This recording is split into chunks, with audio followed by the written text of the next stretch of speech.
نحمده ونصلي على رسوله الکریم بسم اللہ الرحمن الرحیم۔ صرف 5 منٹ کا مدرسہ قرآن و حدیث کی روشنی میں 27 رمضان المبارک۔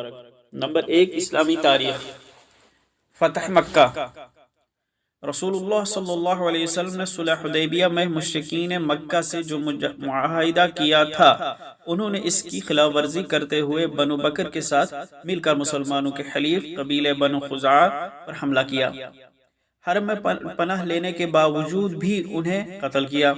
جب حضور صلی اللہ علیہ وسلم کو ان کی بدعہدی اور قتل و غارت گری کا حال معلوم ہوا تو آپ صلی اللہ علیہ وسلم 21 رمضان سن 8 ہجری کو 10,000 صحابہ کرام رضی اللہ عنہم کا عظیم الشان لشکر لے کر فاتحانہ شان سے مکہ میں داخل ہوئے۔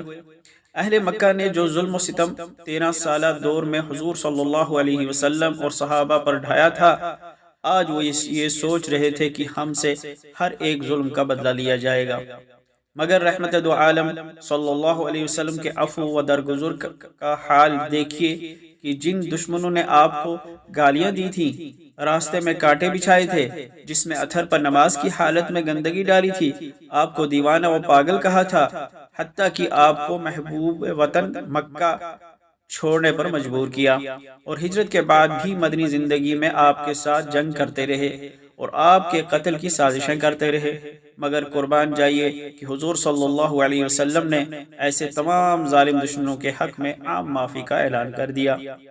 آپ کے اس رحم و کرم کو دیکھ کر بہت سے لوگ اسلام میں داخل ہو گئے۔ محسن انسانیت نے اپنے جانی دشمنوں کے ساتھ جس حسن سلوک، اچھے اخلاق اور رحم و کرم کا معاملہ کیا، کیا دنیا کی تاریخ اس کی مثال پیش کر سکتی ہے؟ ہرگز نہیں۔ نمبر 2، اللہ کی قدرت۔ پہاڑوں سے چشمے کا جاری ہونا۔ زمین پر بڑے بڑے پہاڑ ہیں جن کو اللہ تعالیٰ نے سخت پتھروں سے بنایا ہے۔ یہ زمین سے سینکڑوں اور ہزاروں فٹ اونچے ہوتے ہیں۔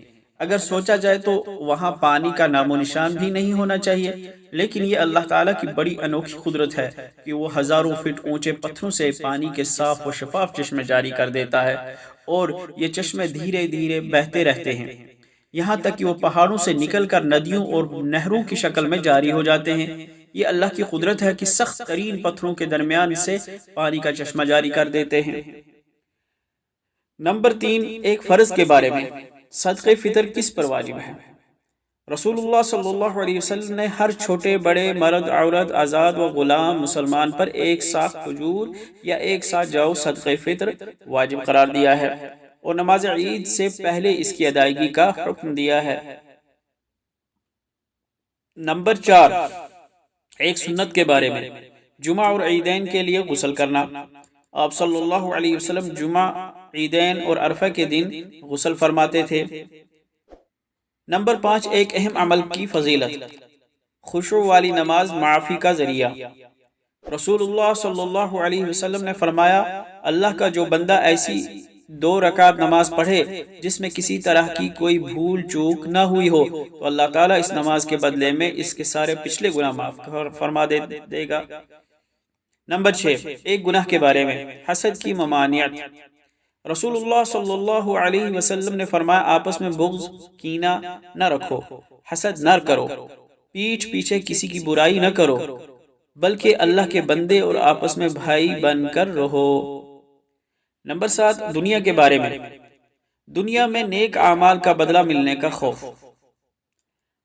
حضرت عبد الرحمن بن عوف رضی اللہ عنہ نے فرمایا، دنیا ہمیں خوب دی گئی اور ہمیں اس بات کا ڈر لگتا ہے کہ کہیں ہماری نیکیوں کا بدلہ اسی دنیا میں تو نہیں دیا جا رہا ہے۔ پھر آپ اس طرح رونے لگے کہ کھانا بھی چھوڑ دیا۔ سبحان اللہ۔ نمبر 8، آخرت کے بارے میں۔ حور عین زعفران سے پیدا کی گئی ہے۔ رسول اللہ صلی اللہ علیہ وسلم نے ارشاد فرمایا، جنت کی حور عین کو زعفران سے پیدا کیا گیا ہے۔ نمبر 9، طب نبوی سے علاج کرنے والوں کے لیے اہم ہدایت۔ رسول اللہ صلی اللہ علیہ وسلم نے فرمایا، اگر کسی نے بغیر علم و تجربے کے علاج کیا تو قیامت کے دن اس کے بارے میں پوچھا جائے گا۔ فائدہ، مطلب یہ ہے کہ اگر حکیم یا ڈاکٹر کی ناتجربہ کاری اور اناڑی پن کی وجہ سے مریض کو تکلیف پہنچتی ہے یا وہ مر جاتا ہے تو ایسے حکیم اور ڈاکٹر کی قیامت کے دن گرفت ہوگی۔ نمبر 10 قرآن نصیحت، قرآن کی نصیحت، خیانت کرنے والوں کا ساتھ نہ دو۔ قرآن میں اللہ تعالیٰ فرماتا ہے خیانت کرنے والوں کے طرفدار نہ بنو اور اللہ سے اپنے گناہوں پر مغفرت طلب کرتے رہو، بے شک اللہ بہت بخشنے والا بڑا مہربان ہے۔